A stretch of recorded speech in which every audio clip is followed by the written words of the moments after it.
Bienvenue sur le podcast de l'Église La Bonne Nouvelle de Dijon. Merci de nous suivre afin de plonger ensemble au cœur de la Bible et d'y découvrir le message que Dieu adresse à ceux qu'il aime. Nous serions heureux de vous rencontrer un dimanche au 8B rue Jules Viol à Dijon. Bonne écoute. Eh oui, vous aurez compris que ce culte est un petit peu une affaire de famille. Et puisqu'on parle de famille, que la bénédiction du Seigneur soit sur vous tous et particulièrement aujourd'hui sur les mamans et sur toutes les dames qui composent cette communauté. Voilà, oui, effectivement, je suis le papa de Martin, mais je suis aussi pasteur. Il n'y a pas de saut métier. Je suis pasteur des églises ménonites de France et je suis prêté, si vous voulez, par les églises ménonites pour le service notamment de 2 églises protestantes évangéliques. Donc mais il y a Constantin qui est là, je le connais, je le vois là-bas. Notamment à Lons-le-Saunier, voilà, et à Montpont-en-Bresse. Et nous sommes présents donc avec Hélène, mon épouse, la maman de Martin par la même occasion. J'aimerais vous inviter ce matin à méditer. Oh là, je m'appuie trop. À méditer un texte de l'évangile de Jean. On a parlé de Pierre ce matin. Pierre dont le cœur se troublait à certaines occasions. Et bien justement, Jésus nous invite à ne pas nous troubler, à nous appuyer sur lui et à le suivre. Dans l'évangile de Jean, donc au chapitre 14, les versets 1 à 6. Jean 14, 1 à 6. Que votre cœur ne se trouble pas. Vous croyez en Dieu, croyez aussi en moi. Dans la maison de mon Père, il y a beaucoup de demeures. Sinon vous aurais-je dit que j'allais vous préparer le lieu où vous serez. Lorsque je serai allé vous le préparer, je reviendrai et je vous prendrai avec moi, si bien que là où je suis, vous serez vous aussi. Quant au lieu où je vais, vous en savez le chemin. Thomas lui dit, « Seigneur, nous ne savons même pas où tu vas. Comment en connaîtrions-nous le chemin ?» Jésus lui dit, « Je suis le chemin et la vérité et la vie. Personne ne va au Père si ce n'est par moi. » Amen.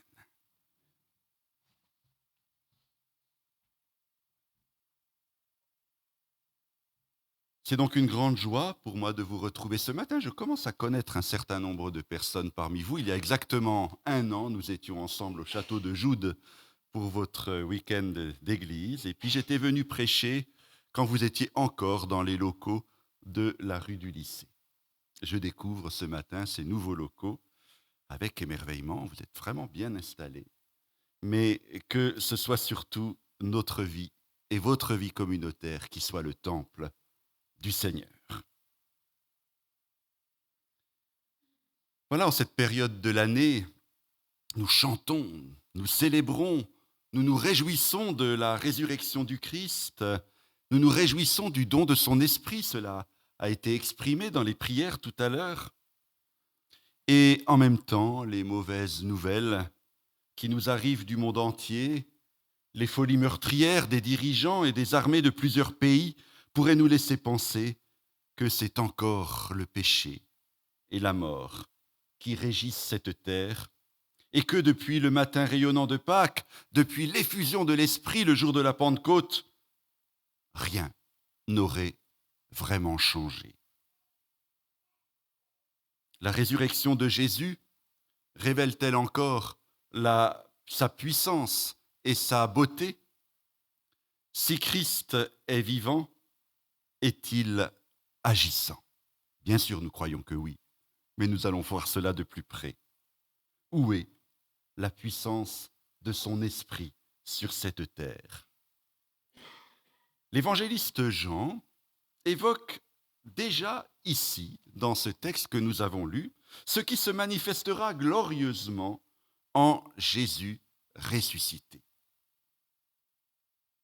Pierre n'a pas encore trahi Jésus à ce moment-là, quand Jésus prononce ces paroles. Et pourtant, déjà, nous sommes dans la gloire. Et pour nous, aujourd'hui, le Christ vivant est lumière. Il est présence de Dieu, dans les ténèbres actuelles comme dans toutes nos ténèbres et peut-être les ténèbres de vos vies. Si on peut avancer encore, voilà, merci. Alors, pour les auditeurs de l'évangile de Jean, j'aime bien dire les auditeurs de l'évangile, parce qu'à l'époque où il a été écrit, où il a été transmis dans des communautés, l'évangile était lu, proclamé. Les gens ne savaient pas tous lire. Nous étions encore dans des régions de tradition majoritairement orale. Et c'est important de se rappeler que ces paroles que nous lisons, que nous relisons, étaient faites pour être lues publiquement.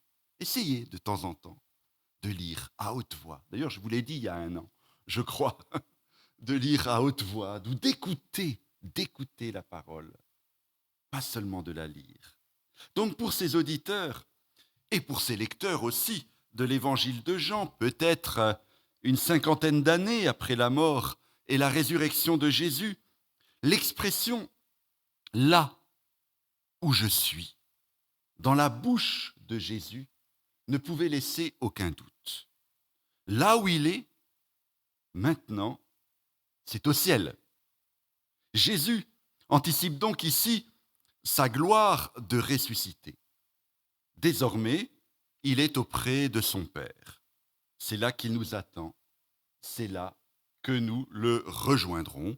C'est ce que nous avons rappelé d'une manière ou d'une autre, le jour de l'Ascension. Il s'agit donc ici d'une extraordinaire assurance pour l'avenir. Cependant, dans les situations compliquées et angoissantes de notre vie terrestre, cette perspective peut paraître lointaine. J'étais en vacances cette semaine, mais même quand on est en vacances, on peut avoir des coups de fil qui nous rappellent que le mal règne, que la souffrance est toujours là. J'ai eu cette semaine une conversation avec une personne âgée, très engagée dans son église, qui pleure encore la mort de son mari, encore dans le deuil, qui souffre de la solitude, qui va subir dans quelques jours une opération importante qui l'angoisse, qu'elle devra vivre seule, et ça l'angoisse aussi. Et la semaine dernière, sa maison a brûlé entièrement. Elle a tout perdu. Je l'ai eu au téléphone cette semaine, on se dit, mais Seigneur, qu'est-ce que tu attends? Où es-tu? Agis, agis. Je lui ai dit qu'on priait pour elle, qu'on serait avec elle. Ça l'a apaisée. Mais la perspective de la restauration, du renouvellement dans des situations pareilles peut paraître lointaine, très lointaine. Dans la joie de l'espérance, Pierre, encore lui, dans sa première épître, rappelle aussi qu'il faut que pour un peu de temps, nous soyons affligés, vous le voyez sur l'écran, nous soyons affligés par diverses épreuves. Ben oui, mais ce peu de temps dont parle l'apôtre est toujours trop long pour ceux qui subissent la violence, pour ceux qui subissent le deuil, la maladie, l'opération, les catastrophes de la vie, l'injustice, ou qui vivent dans l'inquiétude. Ce peu de temps, qu'est-ce qu'il peut être long parfois? Jean fait donc comprendre à ses lecteurs que la présence glorieuse de Jésus est déjà pour nous aujourd'hui. Vous le voyez, dans ce passage, Jésus ne dit pas « là où je serai, vous serez », mais il dit bien « là où je suis ». Là où je suis. Avec Jésus, c'est Dieu lui-même qui ne nous abandonne pas. L'expression utilisée par Jésus, là où je suis, rappelle le nom de l'Éternel, Yahvé. dans le livre de l'Exode, Exode 3,14, quand Dieu se révèle à Moïse dans le buisson ardent, Jésus lui-même est l'étang, celui qui est. En lui, l'Éternel se rend présent. Jésus est déjà, en sa personne, la vie éternelle. La vie éternelle. Et vous voyez que, en énonçant une promesse pour l'avenir, un avenir qui pourrait nous paraître lointain, Jésus apporte une certitude pour le présent. Là où vous êtes, je suis et je serai toujours. Là où vous êtes, je suis. Il nous est donné de revivre l'expérience qui fut celle des apôtres le soir de Pâques. Vous savez, quand Jésus vint et se tint au milieu d'eux. Et Jésus lui-même nous l'a promis, je suis avec vous tous les jours, jusqu'à la fin des temps. Comprenez, frères et sœurs, que ce matin, l'évangile de Jean est donc porteur de au moins deux bonnes nouvelles. Il annonce la présence du ressuscité avec nous par son esprit, même si nous ne le voyons plus.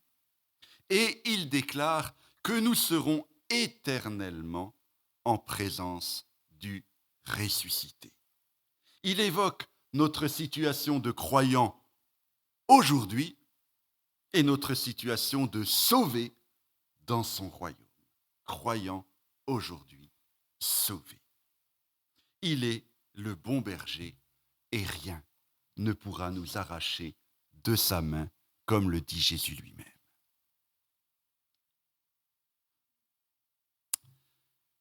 Frères et sœurs, où habite Dieu? Est-ce que c'est ici, rue Jules Viol? Oui, en grande partie, en tout cas ce matin, certainement. Pour les Juifs de l'époque de Jésus, c'était pas compliqué.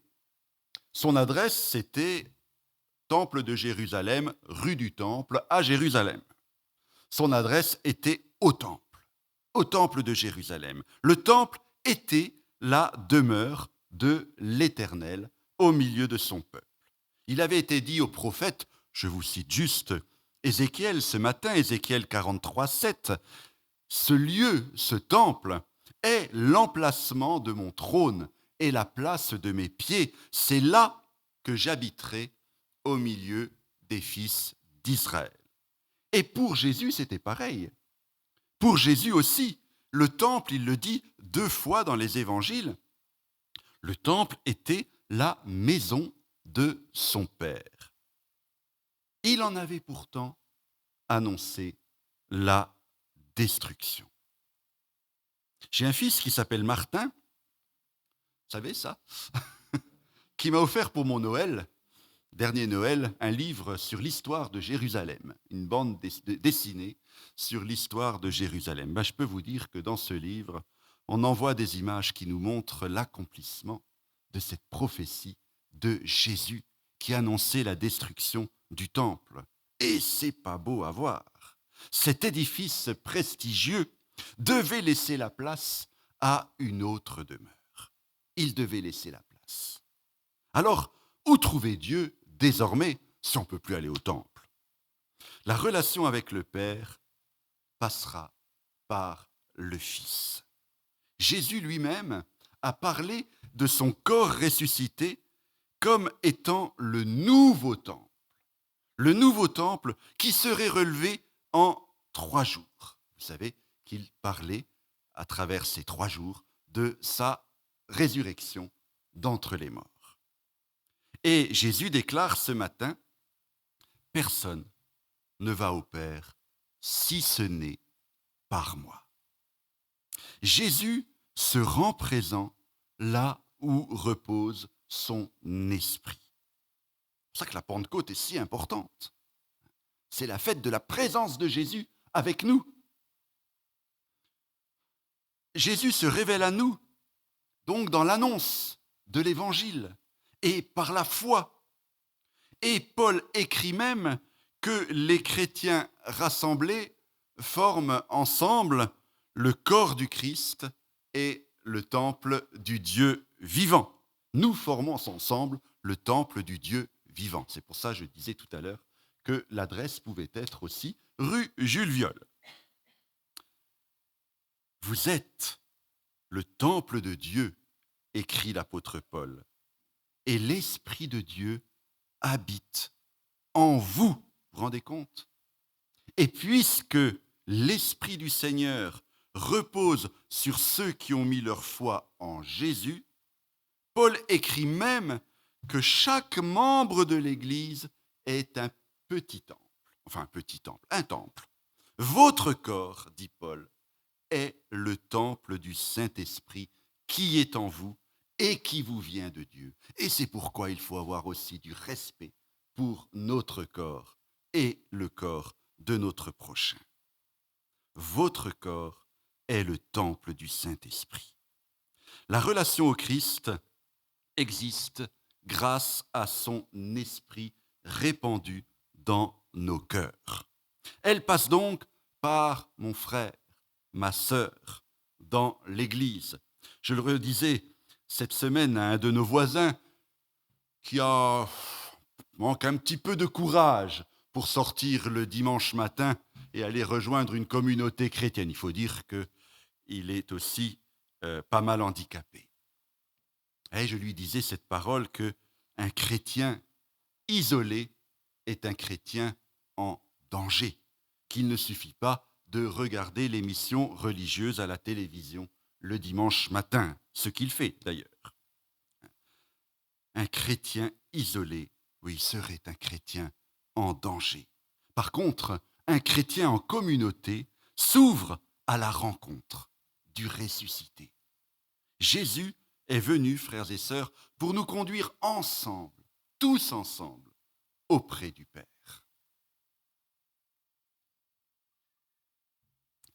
Quand Jésus, dans notre texte, parle de demeure, il utilise le pluriel et le futur.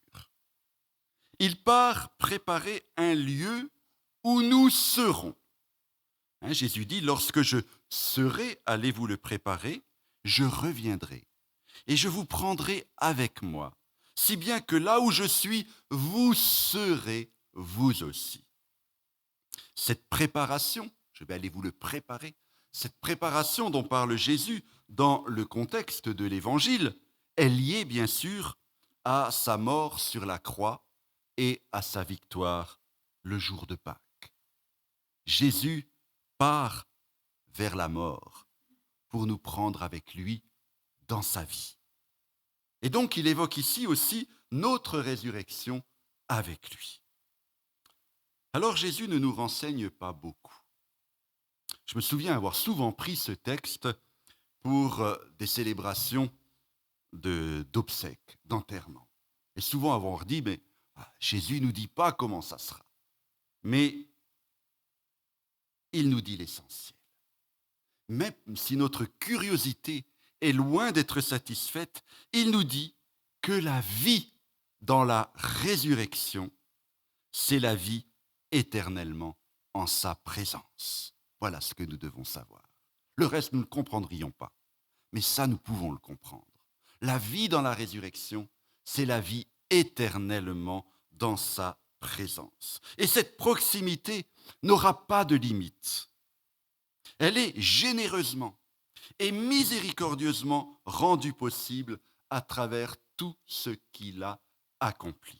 Dans la maison de mon Père, dit Jésus, il y a beaucoup de demeures. Alors cela ne signifie pas qu'il y aura, par exemple, une maison pour les catholiques, une pour les protestants, une pour les évangéliques. Puis alors pour les évangéliques, ça se complique. Une pour les baptistes, une pour les ménonites, une pour les pentecôtistes. Oh, c'est compliqué, il en faudrait des maisons.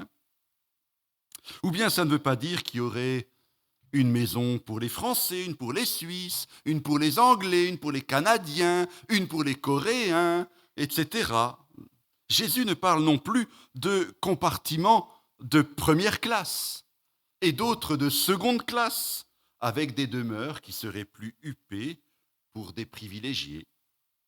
Jésus veut dire qu'il y aura beaucoup de places et des places diversifiées.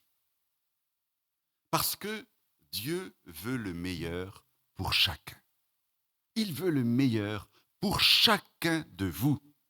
Paul écrit ailleurs, en 1 Corinthiens 4, 5, en évoquant le jugement de Dieu, cette parole magnifique, méditez-la, que chacun recevra la louange qui lui revient, ou la gloire. Chacun recevra la louange qui lui revient. Et Paul, quand il écrivait cela, se réjouissait lui-même de l'avenir que le Seigneur lui avait préparé, ébloui par l'amour du Christ. Rappelez-vous toujours, quand vous lisez les lettres de Paul, même quand elles sont un petit peu compliquées, que vous lisez des lettres écrites par un homme complètement ébloui, émerveillé par l'amour de Jésus, complètement transformé par la réalité de la résurrection de Jésus. Pensez-y toujours. Et Paul, donc, ébloui par cet amour, était comme un enfant qui trépigne à l'idée de déballer bientôt son cadeau de Noël. J'ai le désir de m'en aller et d'être avec Christ, dit Paul. Vous vous rendez compte ? Beaucoup de demeures, oui, beaucoup de demeures nous attendent dans la maison du Père pour que chaque existence, avec sa spécificité, soit prise en compte. Chacune de vos existences. Chacun de nous, frères et sœurs, possède une place absolument unique dans le cœur de Dieu. Chacun de nous. Et c'est peut-être aussi ce que la Bible veut exprimer quand elle déclare que Dieu rendra à chacun selon ses œuvres. Je vous prendrai avec moi, dit Jésus. Cette promesse est un résumé de l'Évangile. Compliqué finalement l'Évangile. Je vous prendrai avec moi. Rien ne saurait faire obstacle à son accomplissement, pas même notre péché, parce que c'est lui qui le fera.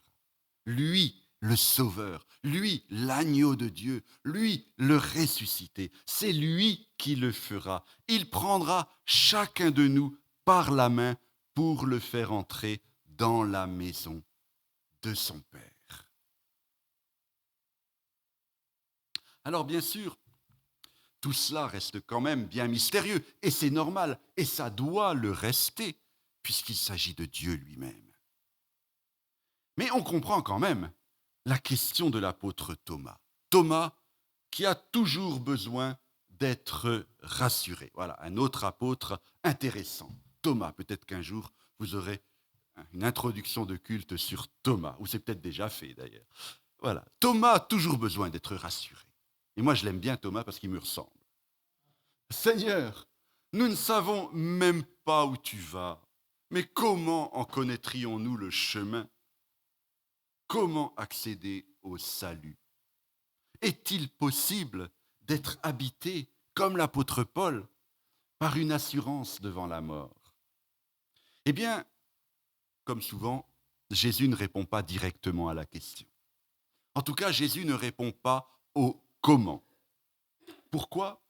Parce que Jésus ne propose pas de recette, pas de technique, pas d'œuvre à accomplir, pas de plan, pas de rituel, pas de formule en vue d'accéder au salut. Et quand Jean écrivait son évangile, et quand Jean écrivait ses lettres, ses épîtres, il y avait dans les communautés auxquelles il s'adressait des gens qui proposaient des formules, des initiations, comme on disait à l'époque, des rites pour accéder au salut et pour constituer une petite caste de privilégiés qui, eux, étaient sauvés parce qu'ils avaient fait tout ce qu'il fallait. Jean leur dit non, c'est pas comme ça que ça se passe. C'est pas comme ça que ça se passe. Le salut, frères et sœurs, c'est Jésus lui-même. Tout simplement. C'est Jésus lui-même. Je suis, dit Jésus, le chemin et la vérité et la vie. Personne ne va au Père si ce n'est par moi. Alors Thomas, comme Pierre, connaissait ce chemin. Thomas, comme Pierre, a été un disciple appliqué et parfois moins appliqué, sûr de lui et parfois beaucoup moins sûr de lui, de Jésus. Thomas, avec Pierre, a suivi Jésus sur les chemins poussiéreux de Galilée. Et Thomas était très lucide. Il s'attendait à voir cette histoire mal se terminer. Thomas, c'est le pessimiste de l'Évangile.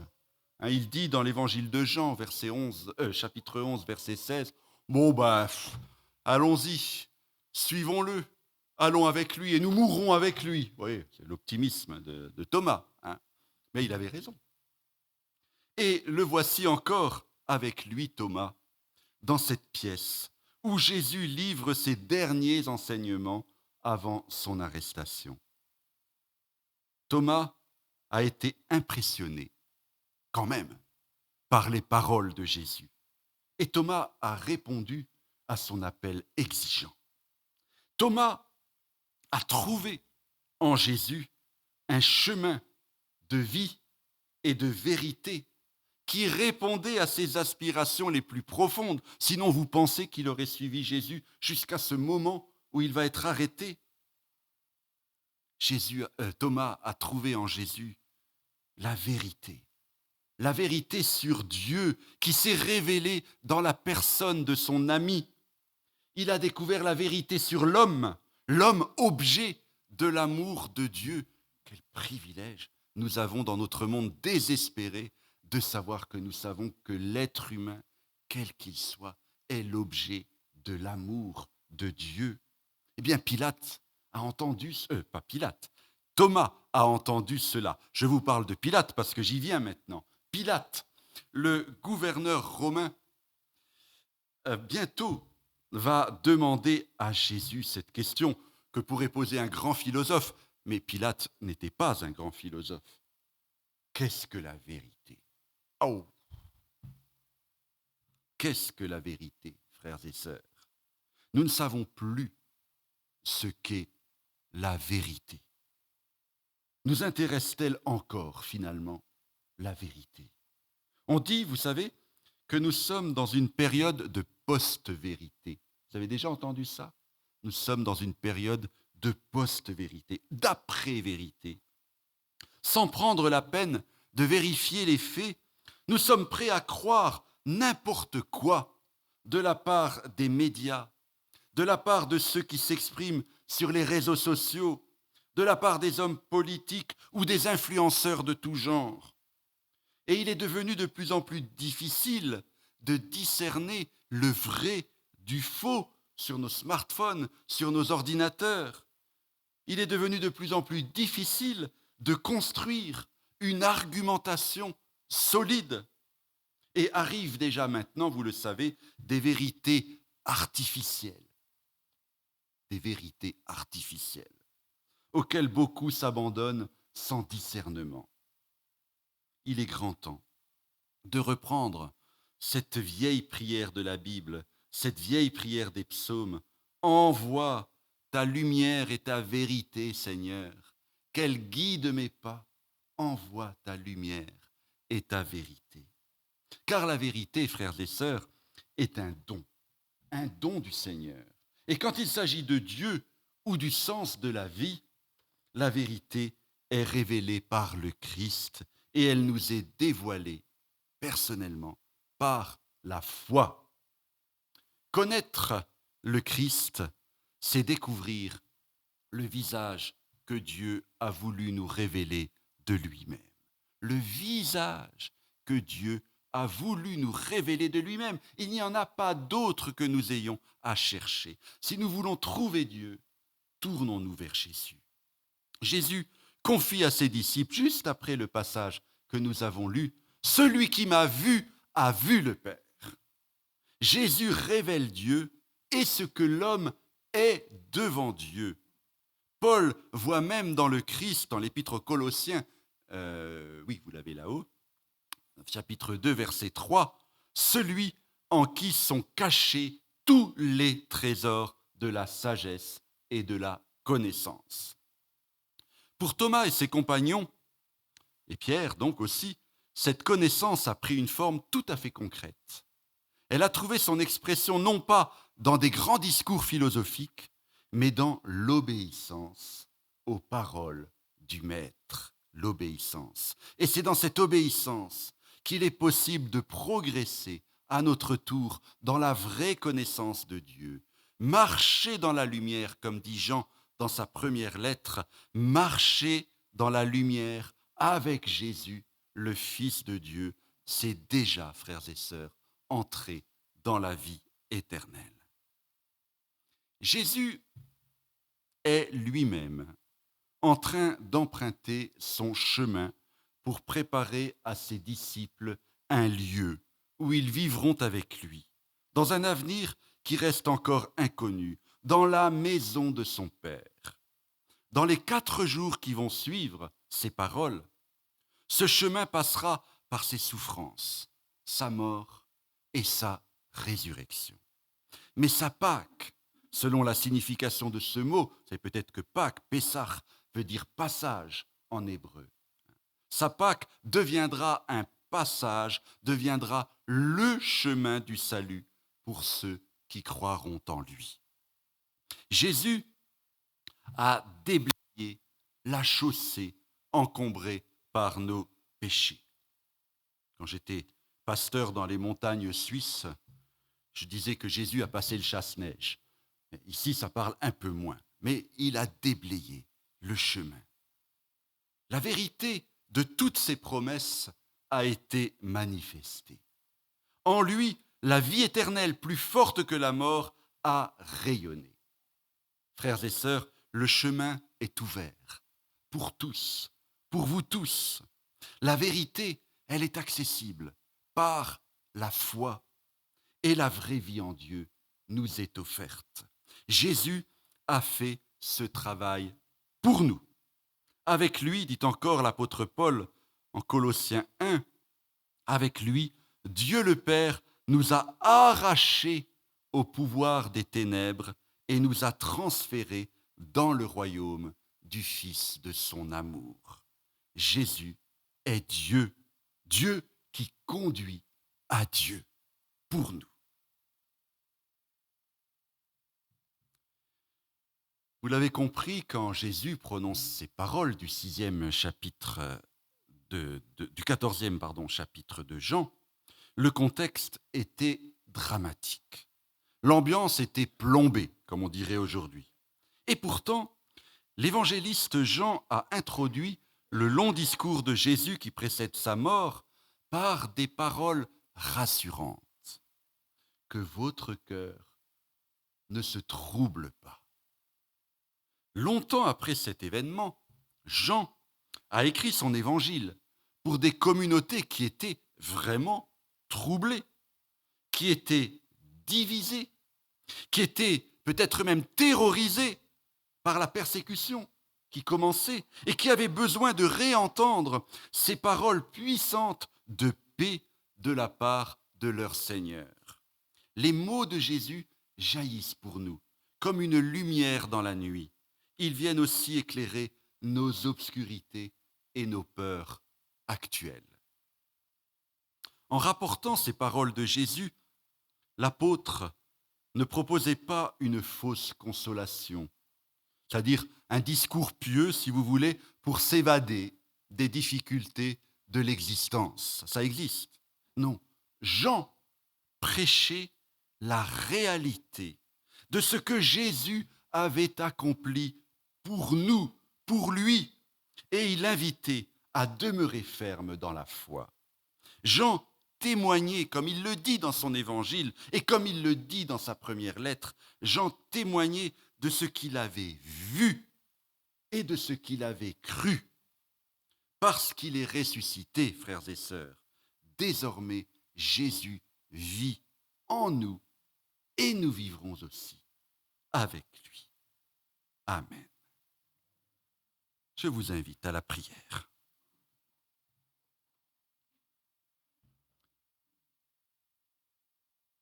Oui, Seigneur, si nous pouvons nous incliner maintenant, si nous pouvons te prier, c'est parce que nous avons cette assurance que tu es présent au milieu de nous, que notre communauté rassemblée forme le temple de ta présence, que chacun de nous peut être la demeure de ton esprit. Merci Seigneur de nous donner cette assurance que partout où nous conduisent les chemins de notre vie, et parfois des chemins caillouteux, poussiéreux, encombrés, difficiles, tu restes celui qui passe devant nous, Seigneur, qui nous conduit et qui nous conduit dans la vraie vie. Seigneur, ce matin, nous avons besoin de ta paix, de cette paix que tu as donnée à tes disciples le soir de Pâques, la paix du ressuscité. Que la paix soit avec vous, que votre cœur ne se trouble pas. C'est ma paix que je vous donne. Je ne la donne pas comme le monde la donne. Nous l'avons besoin parce que nous vivons dans un monde compliqué, difficile, rempli de dangers, rempli d'angoisses, désespéré parfois. Nous en avons besoin parce que nos vies aussi sont chargées de douleurs, de difficultés, de soucis et de notre péché aussi. Seigneur, viens nous redire aujourd'hui que tu es pour nous le seul chemin solide pour construire notre existence. Viens nous redire, Seigneur, que par ta parole, par ton esprit, par la foi que tu éveilles en nous, tu veux nous conduire dans toute la vérité. Et donne-nous, Seigneur, des cœurs toujours plus ouverts à accueillir ta parole et ta vie même. Et Seigneur, apprends-nous encore et toujours que tu es la vie, la vraie vie, que notre vie n'a de sens qu'en toi, qu'aujourd'hui déjà nous sommes en communion avec ta vie éternelle, nous sommes entrés dans la vie éternelle et que nous n'avons plus rien à craindre de ce monde des angoisses et de la mort. Seigneur, merci de nous donner, de fortifier en nous l'assurance qui fut celle aussi de l'apôtre Paul et qui savait que rien, jamais, ne pourrait nous séparer de ta main. Viens nous renouveler, Seigneur, et j'ai plaisir aussi ce matin, Seigneur, à te prier pour cette communauté chrétienne de la bonne nouvelle. Tu nous donnes de nous rencontrer une nouvelle fois ce matin. Je te demande, Seigneur, que ton esprit agisse puissamment dans cette communauté, en chacun de ses membres et en ceux qui en ont la responsabilité, Seigneur. Viens la bénir, Seigneur, éclairer son chemin et son témoignage au cœur de cette ville. Amen.